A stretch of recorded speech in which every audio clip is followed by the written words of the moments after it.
अस्सलाम वालेकुम वरहमतुल्लाहि वबरकातुहू। आप देख रहे हैं टॉप 10 विद JNM और मैं हूं गुलाम नबी मद्दी। दुनिया भर से आज की 10 इंतहाई अहम खबरें जिन पर आज हम बात कर रहे हैं। सबसे पहली खबर पाकिस्तान से है। नाज़रीन किराम, इस्लामी दुनिया का नया 4 मुल्की इत्तेहाद बनने जा रहा है, जिसमें पाकिस्तान, तुर्की, मलेशिया और कतर शामिल हैं। OIC जो दुनिया के 57 के करीब इस्लामी ममालिक की नुमाइंदा तंजीम है, जब से वो गैर फ़ाल है, उसका कोई बड़ा किरदार नहीं है मुसलमानों के मसाइल के हवाले से। मलेशिया के वज़ीर आज़म डॉक्टर महातीर मोहम्मद की कोशिश और इसी तरह से रजब तैयब एर्दोगान, पाकिस्तान के वज़ीर इमरान ख़ान और इसी तरह से कतर के जो अमीर हैं, उनकी कोशिशों से एक नया ब्लॉक बनने जा रहा है। इसका इजलास होने जा रहा है 18 से 20 दिसंबर के दौरान मलेशिया के अंदर। इस नए इत्तेहाद और नए ब्लॉक पर सऊदी अरब और इसी तरह से बाकी कुछ गल्फ़ के ममालिक जैसे कि मुत्तहिदा अरब इमारात है, बहरीन वगैरह हैं, इनको परेशानी लाहिक है। यही वजह है कि कल पाकिस्तान के वज़ीर आज़म इमरान ख़ान दौरा कर रहे हैं रियाज़ का, और इसमें सऊदी वली अहद मोहम्मद बिन सलमान, सऊदी बादशाह शाह सलमान को एतमाद में लेंगे कि ये जो इत्तेहाद बनने जा रहा है, इससे OIC ममालिक को टारगेट करना नहीं है और ना ही ये इस्लामी दुनिया को तकसीम करना है। और इसमें कहा यह जा रहा है, जो खबरें सामने आ रही हैं, पाकिस्तान के वज़ीर आज़म कोशिश कर रहे हैं कि सऊदी अरब को भी इस नए ब्लॉक और नए इत्तेहाद के अंदर शामिल करवाया जाए। साथ ही साथ कतर और सऊदी अरब के ताल्लुकात और इसी तरह से ईरान के साथ ताल्लुकात या मुसालियत के हवाले से पाकिस्तान कोशिशें कर रहा है। आगे बढ़ते हैं नाज़रीन किराम, जो आज की दूसरी बड़ी खबर है, ये भारत से है। भारत के अंदर जब से मुतनाज़ा शहरियत वाला बिल मंजूर हुआ, मुसलमानों को शहरियत देने की मुखालफत की गई, बल्कि गैर मुस्लिम जो हैं उनको शहरियत दी जाएगी भारत की, लेकिन मुसलमानों को नहीं दी जाएगी। इस बिल के मंजूर होने के बाद आज बाकायदा दस्तखत भी कर दिए भारतीय सदर ने। इससे बड़े पैमाने पर भारत की रियासतों में पुरतशद्दुद मुजाहरे चल रहे हैं।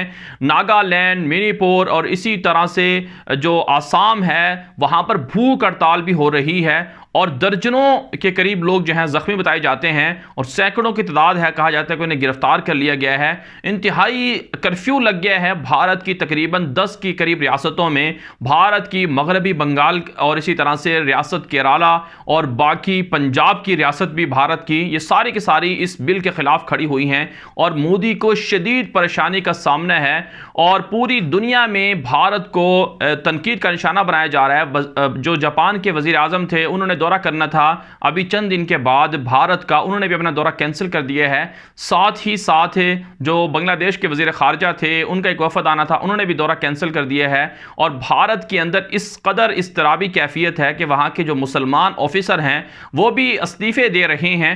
भारत के अंदर एक IG रैंक का मुसलमान ऑफिसर पुलिस का, उसने भी इस्तीफ़ा दे दिया इस बिल के खिलाफ।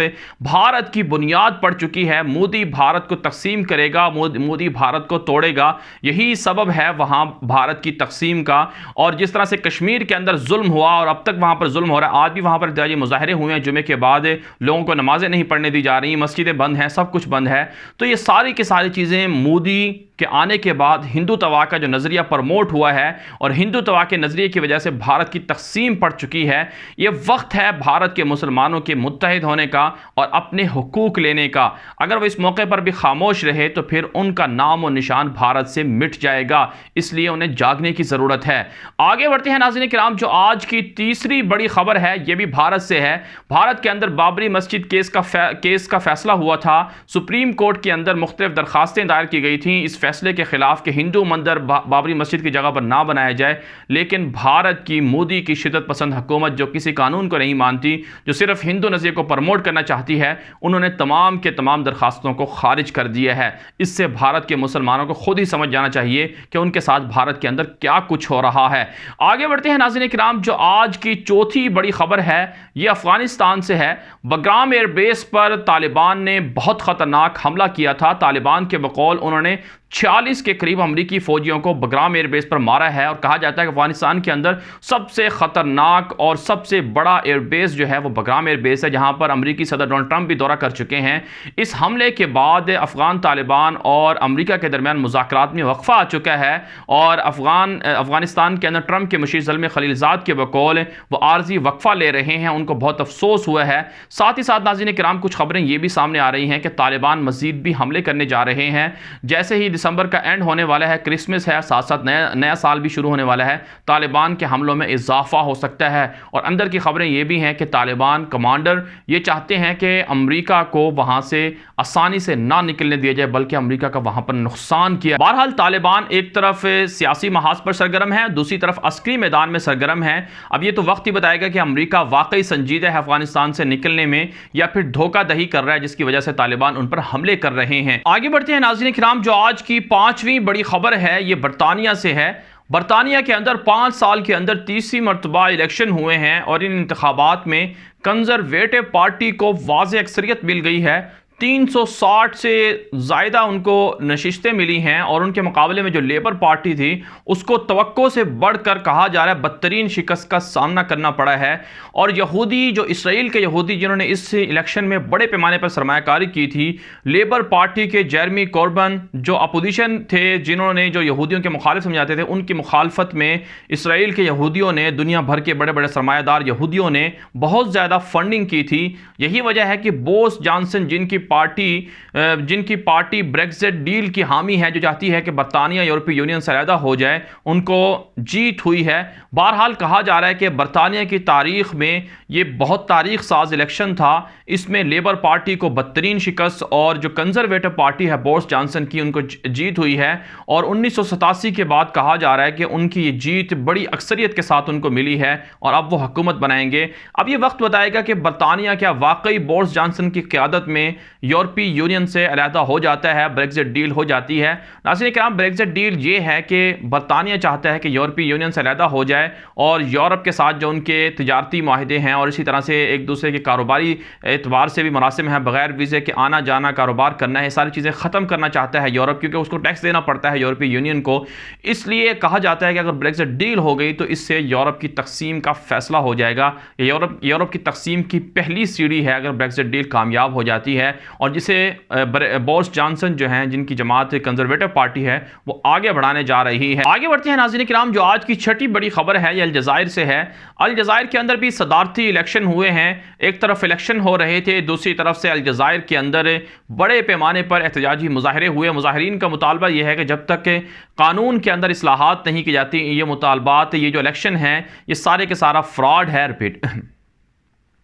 आगे बढ़ते हैं नाज़रीन किराम, एक और खबर बात कर लेते हैं।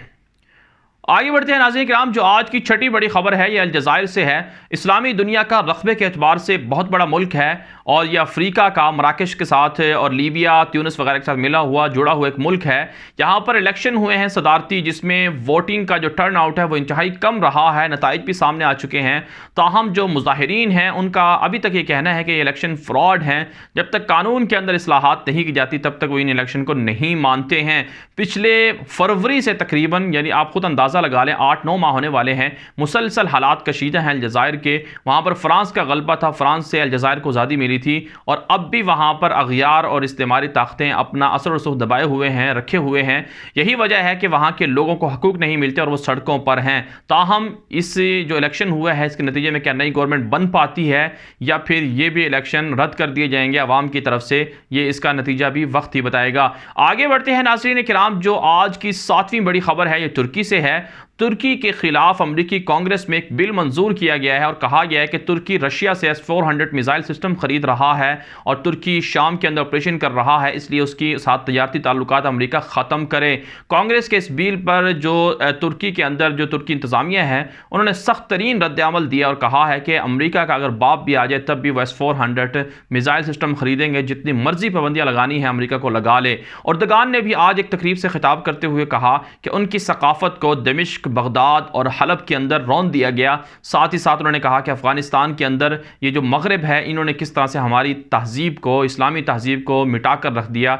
इसके खिलाफ मुसलमानों को मुत्तहिद होने की ज़रूरत है और तुर्की इस काम के लिए अपने आप को तैयार किए हुए है। बहरहाल नाज़रीन किराम, तुर्की के खिलाफ यूरोप और अमरीका मुत्तहिद है क्योंकि तुर्की की बालादस्ती दुनिया के अंदर फिर से बढ़ रही है। आगे बढ़ते हैं नाज़रीन किराम, जो आज की 8वीं बड़ी खबर है ये इसराइल से है।